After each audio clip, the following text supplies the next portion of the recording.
một kẻ giết người hàng loạt trốn chạy khắp nước Mỹ, đã sát hại hơn 70 người trong vòng 20 năm.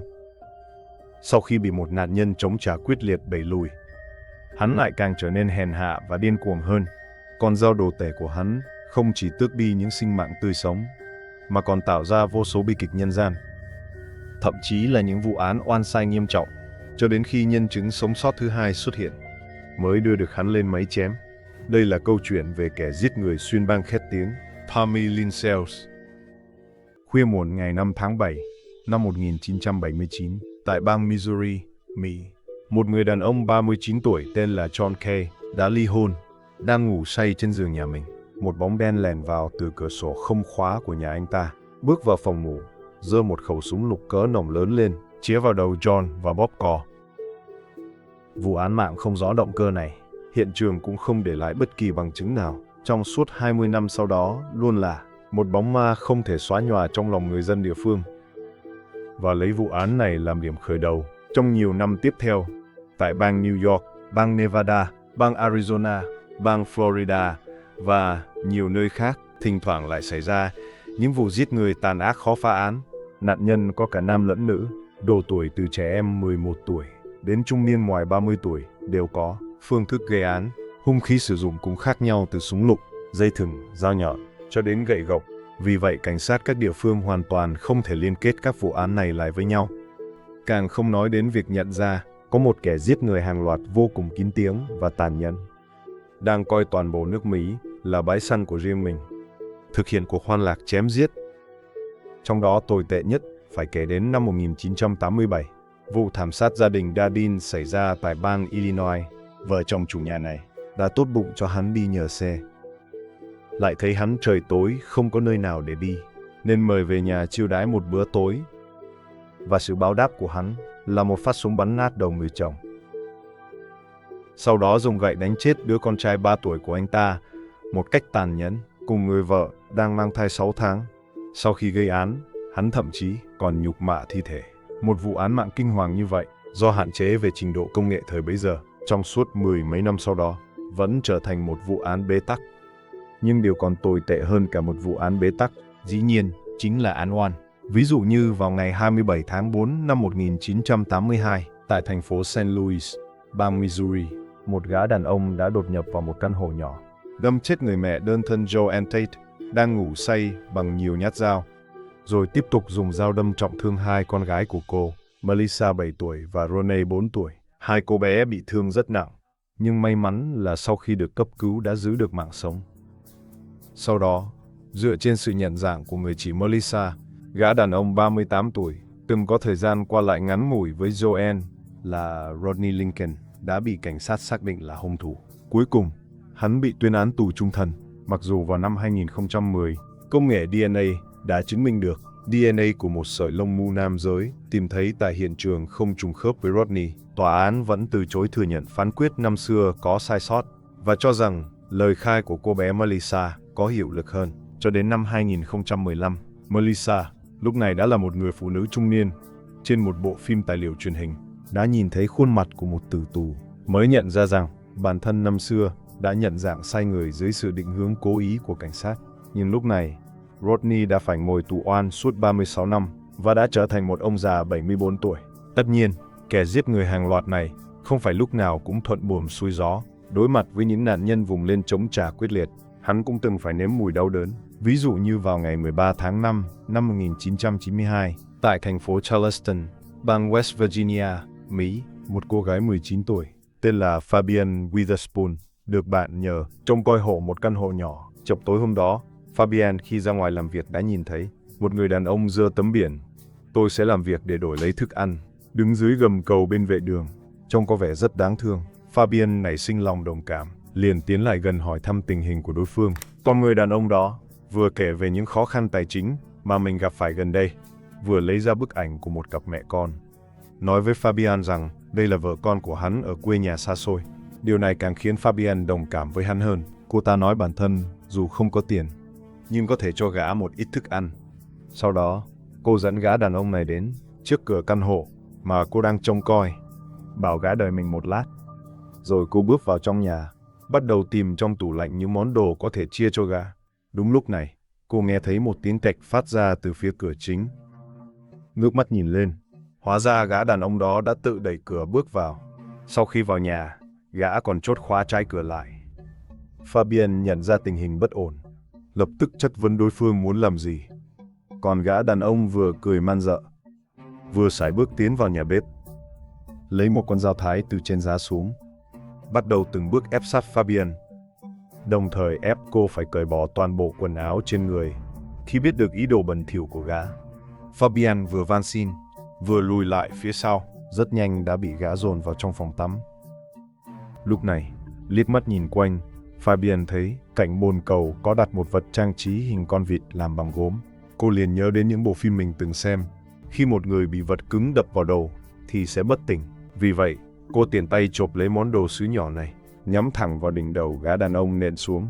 Vật gốm sứ vỡ tan, nhưng gã đàn ông vẫn giữ nụ cười thản nhiên trên mặt, tiếp tục bước về phía cô. Xong rồi, mình đã chọc giận hắn, mình chết chắc rồi. Lúc đó tâm lý Fabian hoàn toàn tuyệt vọng, nhưng ngay sau đó, cô thấy máu bắt đầu chảy ra trên đầu gã. Thân hình gã cũng bắt đầu đứng không vững. Nhận ra đòn tấn công của mình đã có tác dụng, adrenaline của Fabian tăng vọt. Cô lao lên như điên dại, giật lấy con dao bếp từ tay gã đàn ông đang bị choáng váng, rồi xoay mũi dao lại, liên tục đâm tới tấp vào người đối phương. Fabian chỉ còn nhớ hung khí trong tay mình, hết lần này đến lần khác cắm vào cơ thể gã đàn ông. Đối phương quay đầu bỏ chạy, cô liền đuổi theo tiếp tục đâm, cho đến khi mắt tối sầm lại và mất đi ý thức. Hóa ra, gã đàn ông kia, trong lúc hoảng loạn, đã tiện tay vớ lấy một chiếc ghế, đập mạnh vào đầu Fabian, khiến cô ngất đi. Rõ ràng, sự dũng cảm của cô gái này đã khiến hắn hoàn toàn sợ hãi. Ngay cả khi đã đánh ngất đối phương, hắn cũng không dám tiếp tục gây án, lập tức quay đầu bỏ chạy. Vết thương trên người hắn để lại một lượng lớn vết máu ở hành lang. Hắn lao ra khỏi tòa nhà với cơ thể đầy máu, rồi ngất đi. Người qua đường thấy vậy liền báo cảnh sát. Cuối cùng chính cảnh sát đã cứu mạng gã đàn ông. Gan, thận và cả cơ quan sinh dục đều bị đâm băm nát. Hắn được đưa vào phòng hồi sức tích cực ICU. Sau khi cấp cứu 2 ngày mới qua khỏi nguy kịch, Fabian thì được điều trị vết cắt ở tay tại bệnh viện và đã hồi phục sau khi bị chấn động não. Sau đó, gã đàn ông đã thừa nhận tội danh cố ý gây thương tích của mình. Hắn bị kết án từ 2 đến 10 năm tù. Sau khi chấp hành án được 5 năm, hắn được trả tự do vào năm 1997. Và điều này đã trở thành nỗi ám ảnh không thể xóa nhòa sau này của Fabian. Người sống sót anh hùng. Nhiều năm sau, cô đã không dưới một lần tự trách mình. Tại sao năm đó không đâm sâu hơn một chút? Như vậy thì những nạn nhân sau này đã không xuất hiện. Có đôi khi cô lại trách bản thân. Liệu năm đó có phải mình không nên làm đối phương bị thương nặng như vậy không? Đến mức đối phương không còn dám làm như trước kia nữa. Hầu hết là ra tay với người trưởng thành, mà chuyển sang khóa chặt hoàn toàn mục tiêu vào trẻ em. Ngày 13 tháng 10 năm 1997, tức là chỉ 4 tháng sau khi gã đàn ông được trả tự do, tại thị trấn Lawrenceville thuộc bang Illinois, một người phụ nữ tên là Julie Zia Harper đã bị đánh thức khỏi giấc ngủ bởi một tiếng thét thảm thiết. Cô nhận ra âm thanh đó có thể phát ra từ phòng ngủ bên cạnh, nơi cậu con trai Joe Kirkpatrick mới 10 tuổi đang ngủ. Vì vậy cô lập tức khoác áo vào, rồi lao về phía phòng của con trai. Khi cô còn chưa kịp chạy tới, một gã đàn ông cao lớn đã lao ra khỏi phòng ngủ của con trai cô. Dưới ánh đèn, Julie nhận thấy trên người đối phương dính rất nhiều vết máu. Nhìn vào trong từ cánh cửa phòng ngủ đang mở, trên giường của con trai trống không, không có ai. Julie lúc này gần như phát điên. Cô trực giác đoán rằng đối phương chắc là kẻ bắt cóc, con trai có thể đã bị bắt cóc rồi. Thế là cô lao vào giằng co với đối phương, nói gì cũng không thể để hắn chạy thoát. Còn gã đàn ông đó thì cúi gằm mặt, chỉ lo tháo chạy. Sau khi lao ra cửa sau, nhận thấy vẫn không thể thoát khỏi sự giằng co của Julie, gã đàn ông đã dùng hết sức bình sinh, đẩy Julie văng ra một khoảng xa, khiến cô ngã mạnh xuống đất. Khi Julie gượng dậy được một lần nữa, gã đàn ông đã chạy trốn mất dạng. Lo lắng cho sự an nguy của con trai, cô lập tức báo cảnh sát. Sau khi lực lượng chức năng đến hiện trường, họ đã phát hiện ra một sự thật đau lòng. Đó là Joe thực chất đã tử vong ngay trong phòng ngủ do vết dao đâm quá nặng. Chỉ là vì thi thể của cậu bé bị lăn vào khe hở giữa giường và tường nên đã che khuất tầm nhìn, khiến Julie không thể nhìn thấy. Nhưng đó vẫn chưa phải là điều tồi tệ nhất. Cảnh sát hoàn toàn không tin lời khai của Julie về việc có kẻ đột nhập sát hại con trai cô. Bởi vì tại hiện trường, họ không tìm thấy bất kỳ dấu vết cậy phá nào trên người Julie, lại dính đầy vết máu, cộng thêm việc cô đang tranh chấp quyền nuôi con với chồng cũ vào thời điểm đó. Những điều này khiến cảnh sát kết luận rằng Julie chính là hung thủ sát hại con trai mình. Chính cô đã tự bịa đặt ra kẻ đột nhập đó. Cho dù Julie liên tục tự bào chữa cho mình rằng vết máu trên người là do giằng co với hung thủ thật sự mà dính phải, tòa án vẫn từ chối tiếp nhận lời khai này. Cuối cùng vào năm 2002, Julie bị bồi thẩm đoàn tuyên án phạm tội giết con và phải nhận án phạt 65 năm tù giam. Trong 2 năm tiếp theo sau đó, tại khắp nơi trên nước Mỹ đã có không dưới 5 đứa trẻ tầm 10 tuổi bị một hung thủ không rõ danh tính sát hại dã man đến chết. Cơn ác mộng này dường như kéo dài vô tận.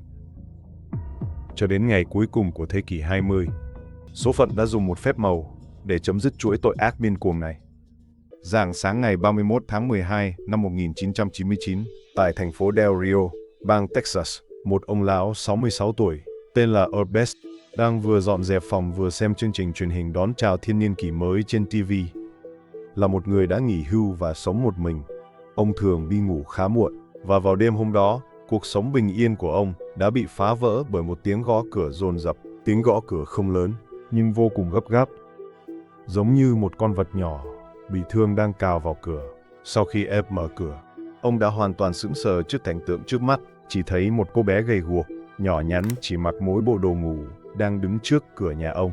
Một tay cô bé ôm lấy cổ, máu không ngừng chảy ra qua các kẽ ngón tay và đã nhuộm đẫm hoàn toàn phần áo ngủ trước ngực.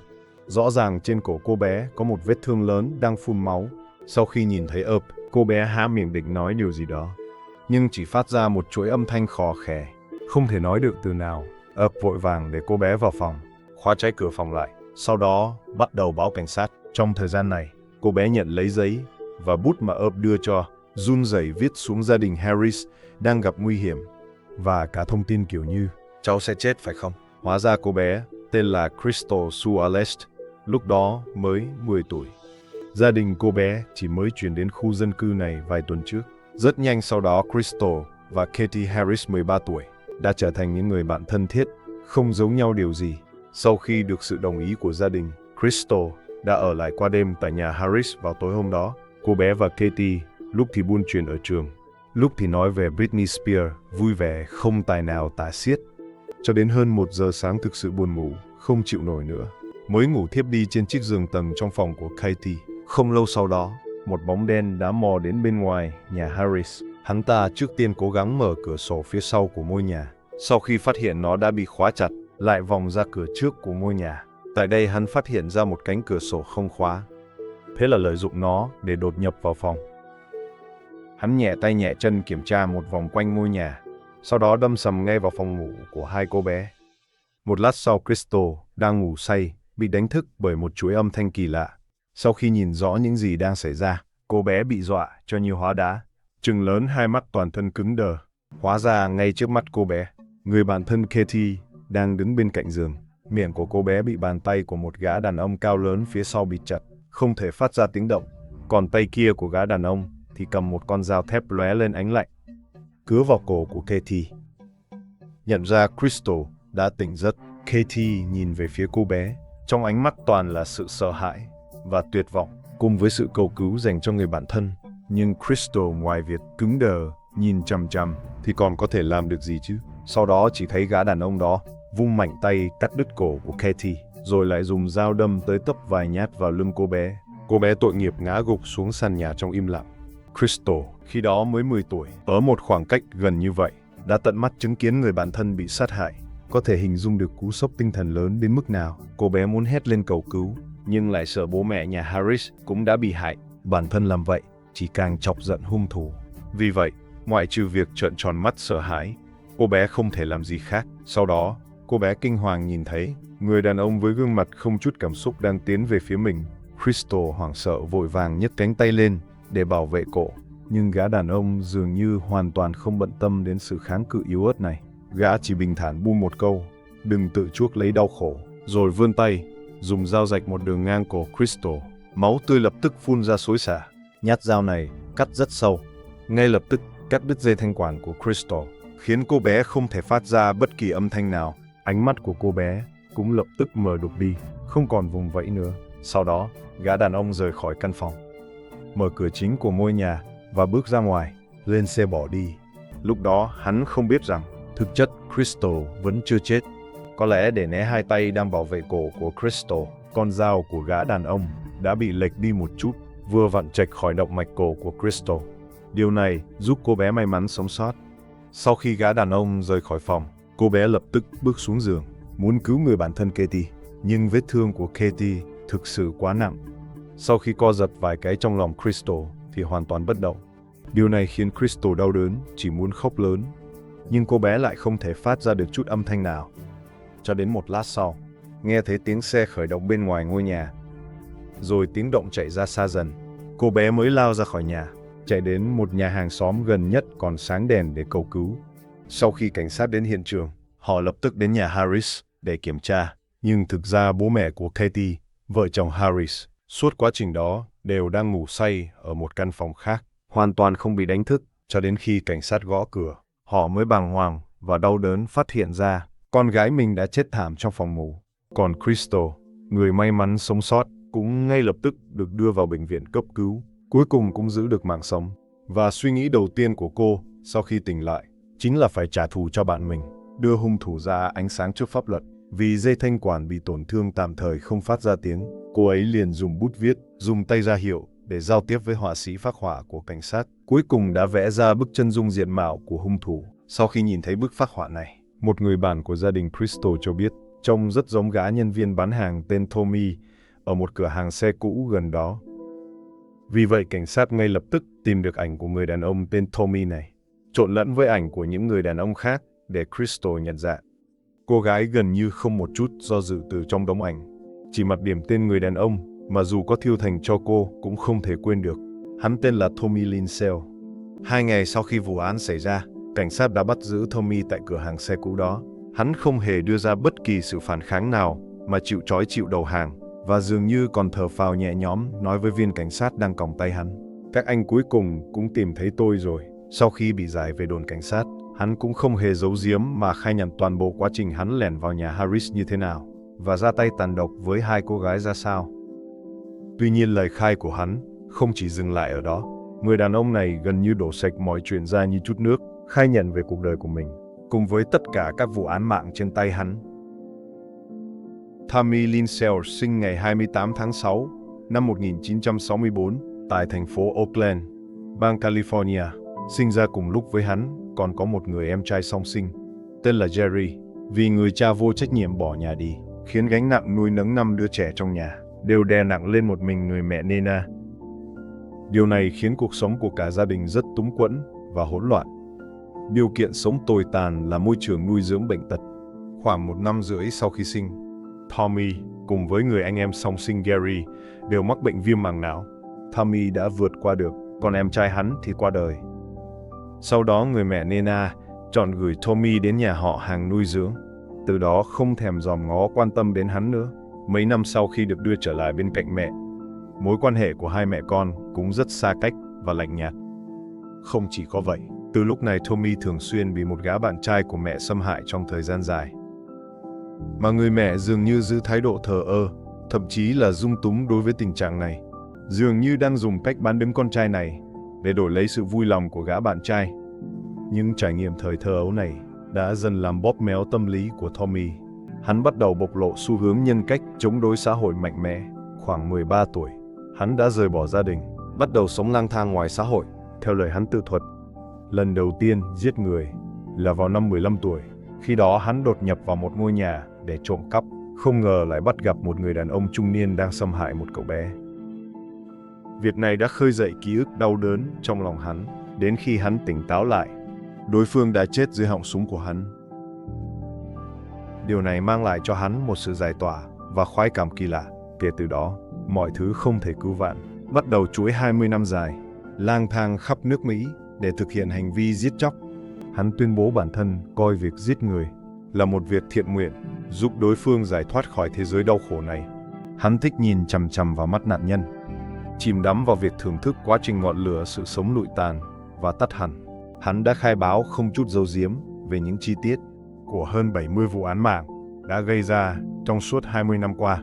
Trong đó có một số nạn nhân hắn không biết tên, chỉ có thể kể lại địa điểm và quá trình phạm tội. Đối với những vụ án này, phía cảnh sát do mốc thời gian quá dài, một số bằng chứng đã bị thất lạc, hoặc thuần túy là vì thiếu kinh phí, nên không thể tiếp tục xác minh từng vụ một. Ví dụ như Tommy khai nhận vào những năm 80, từng cùng vài đồng bọn sát hại một người phụ nữ, rồi vứt thi thể cô ta xuống một hồ nước ở trung tâm khu mỏ đá. Cảnh sát đã lấy lý do không đủ năng lực để từ bỏ việc tìm kiếm thi thể và điều tra về nạn nhân này. Cuối cùng, thông qua lời thú tội của hắn, số lượng nạn nhân được cảnh sát xác định là 22 người. Đây cũng là một con số cực kỳ kinh hoàng. Cũng chính nhờ bản tự thú này đã giúp Rodney Lincoln, người chịu án oan 40 năm mà chúng ta nhắc đến trước đó, được đặc xá tha bổng vào năm 2018. Nhưng có lẽ do lo ngại phải gánh chịu khoản bồi thường trên trời, chính phủ đến nay vẫn không sẵn lòng thừa nhận ông ta vô tội. Tương phản với điều đó, tình cảnh của Julie, người mẹ bị buộc tội oan là giết con trai mình, thì có phần tốt hơn một chút. Sau 2 năm bị kết tội và tuyên án 65 năm tù, cô đã được thay đổi phán quyết, trả tự do vô tội nhờ lời khai của Tommy, sau đó nhận được khoản bồi thường 90.000 đô la Mỹ. Vậy thì kẻ sát nhân hàng loạt giết người không chớp mắt như Tommy, kết cục cuối cùng sẽ ra sao? Ngay từ năm 2000, cảnh sát đã cáo buộc hắn tội giết người cấp độ 1 vì hành vi cắt cổ sát hại Katie, đồng thời gây thương tích nghiêm trọng cho Crystal. Họ đã khởi tố hắn với tội danh giết người cấp độ 1, cùng với tội danh mưu sát bất thành. Mặc dù sau khi đánh giá, bác sĩ tâm thần xác định Tommy mắc chứng bệnh tâm lý nghiêm trọng, bao gồm rối loạn nhân cách, chống đối xã hội mức độ nặng, rối loạn bối rối cảm xúc ranh giới, cũng như xu hướng thao túng mạnh mẽ và hành vi tấn công tìm kiếm khoái cảm. Nhưng tất cả những điều này đều không đủ để trở thành lý do giảm nhẹ hình phạt cho hắn. Và trong phiên tòa xét xử hắn, người quan trọng nhất chắc chắn chính là cô bé đã bị cắt cổ dưới lưỡi dao đồ tể của hắn, nhưng lại sống sót một cách thần kỳ. Crystal, cô bé cũng tự nguyện bày tỏ sẵn sàng đứng ra trước tòa với tư cách là nhân chứng chốt chặn để vạch trần tội ác của Tommy. Tuy nhiên, đối với một cô bé chỉ mới 10 tuổi, dù có lòng dũng cảm lớn đến đâu, trải nghiệm kinh hoàng vào đêm hôm đó, cùng với nỗi đau đớn về thể xác, vẫn gây ra tổn thương và áp lực tâm lý tâm thần khổng lồ cho cô bé, khiến cho ngày mở phiên tòa càng đến gần, cô bé càng trở nên lo âu. May mắn thay, đúng lúc này, một nhân vật vô cùng quan trọng đã xuất hiện. Cô ấy tên là Christy Red. Cũng vào năm 1999, khi Christy đi học về nhà, cô đã vô tình chứng kiến cảnh chị gái mình bị một tên sát thủ tên là Powell sát hại dã man ngay tại hiện trường. Sau đó cô cũng bị tên sát thủ này khống chế, rạch cổ họng và bị vứt bỏ dưới tầng hầm chờ chết. May mắn là người cha sau khi về nhà đã phát hiện kịp thời, mới giúp cô thoát khỏi bàn tay tử thần. Còn Christy và Crystal, hai cô gái đều bị hung thủ cắt cổ và cùng thoát chết trong gang tấc này, đã trở thành bạn thân sau khi gặp mặt. Họ cùng đeo chiếc nhẫn có trang trí hình thập tự giá, xem như một sự khích lệ và điểm tựa cho nhau. Trong hai phiên tòa xét xử sau đó, cả hai cô gái này đều dũng cảm đứng trên bục nhân chứng, vừa rơi nước mắt nhưng lại vừa vô cùng kiên cường đối với những kẻ sát nhân từng làm tổn thương họ, đưa ra những lời buộc tội đanh thép nhất. Kết cục cuối cùng cũng làm người ta thỏa mãn. Kẻ giết người hàng loạt gây án liên tiếp suốt 20 năm, Tommy đã bị tuyên án tử hình vào tháng 9 năm 2000 và vào năm 2014, hình phạt cuối cùng đã được thi hành bằng hình thức tiêm thuốc độc. Crystal đã có mặt tại hiện trường để chứng kiến kết cục cuối cùng của tên cuồng sát này. Còn gã hung thủ Powell, kẻ đã sát hại chị gái của Christy rồi lại xâm hại tình dục và cắt cổ cô ấy, cũng đã bị tuyên án tử hình vào năm 2003 và vào tháng 3 năm 2010, hắn đã phải ngồi lên ghế điện. Christy cũng có mặt tại đó. Được rồi, vụ án hôm nay đến đây là kết thúc. Một lần nữa, vô cùng cảm ơn các bạn đã xem tới đây. Đừng quên ấn đăng ký và bật chuông thông báo để xem những vụ án tiếp theo. Hẹn gặp lại các bạn trong video kỳ sau.